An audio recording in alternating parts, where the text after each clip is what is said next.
అభివృద్ధి కోసం రైతులు అలుపెరగని పోరాటం చేశారన్నారు డిప్యూటీ సీఎం పవన్ కళ్యాణ్. మోదీ నాయకత్వంలో అమరావతి రాజధాని సాకారమవుతుందన్నారు. రైతుల త్యాగాలు మర్చిపోలేమన్నారు. మోదీ చంద్రబాబు నాయకత్వంలో అమరావతి ప్రపంచ స్థాయి రాజధాని అవుతుందన్నారు. అమరావతి ఏపీకే కాకుండా ప్రపంచ స్థాయి రాజధాని అవుతుందన్నారు పవన్. భారీ పరిశ్రమలు ఉక్కు శాఖల సహాయ మంత్రి వర్యులు శ్రీ భూపతిరాజు శ్రీనివాస వర్మ గారు మన మధ్య ఉన్నారు. ఆయన గెలుపు వెనుక ఉన్నటువంటి ప్రజా విశ్వాసాన్ని చూసినప్పుడు యథార్థ సేవకు ప్రతిరూపం కదా అనిపిస్తుంది. అటువంటి విద్వద్వరేణ్యులు సర్వకారణంగా నిలిచేటువంటి నాయకులు కొంతమంది ఉంటారు. ఆ కోవలోని వారే శ్రీ పవన్ సార్. వీళ్ళంతా రాష్ట్ర భవిష్యత్తును నిర్మించే ఆశలను విశ్వాసాన్ని ఇచ్చారు. కానీ 5 సంవత్సరాల్లో గత ప్రభుత్వం ఆ త్యాగాన్ని అవమానించింది. 3 రాజధానులు అస్తవ్యస్త విధానంతో ప్రజల విఘ్నతని, అమరావతిని అగౌరవపరిచింది. ఈరోజు ఈ వేదిక నుండి మేమందరం మీకు హామీ ఇస్తున్నాం. అమరావతి మళ్ళీ ఒక ప్రపంచ స్థాయి సర్వశ్రేష్ఠ రాజధానిగా ఆవిర్భవిస్తుంది. అమరావతి ఒక ఆర్కిటెక్చరల్ జోన్, ఒక కాంక్రీట్ జంగిల్గా మిగిలిపోకుండా జవాబుదారీతనం, న్యాయం, ప్రజాస్వామ్యానికి ప్రతీకగా నిలవాలని ఆకాంక్షిస్తున్నాం.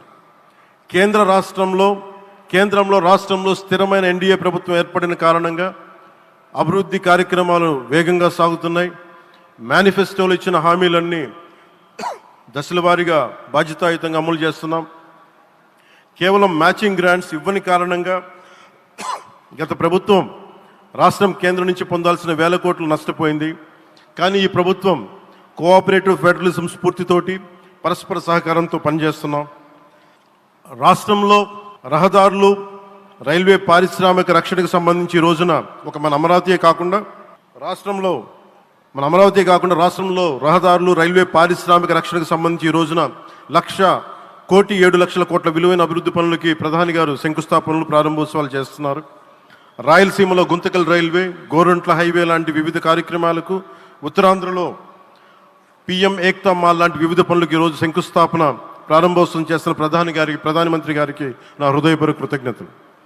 నేను అవనిగడ్డ ఎన్నికల ప్రచారంలో హామీ ఇచ్చిన దానికి అనుగుణంగా మనందరి ఆశలు మనకి ఆశించిన విధంగా నాగాయలంకలో మిస్సైల్ టెస్ట్ రేంజ్కి ప్రధానమంత్రి గారు ఈ రోజున శంకుస్థాపన జరగడం నాకు చాలా సంతోషంగా ఉంది. రాష్ట్ర భవిష్యత్తును నిర్మించే ఆశలను విశ్వాసాన్ని ఇచ్చారు. కానీ 5 సంవత్సరాల్లో గత ప్రభుత్వం ఆ త్యాగాన్ని అవమానించింది. 3 రాజధానులు అస్తవ్యస్త విధానంతో ప్రజల విఘ్నతని, అమరావతిని అగౌరవపరిచింది.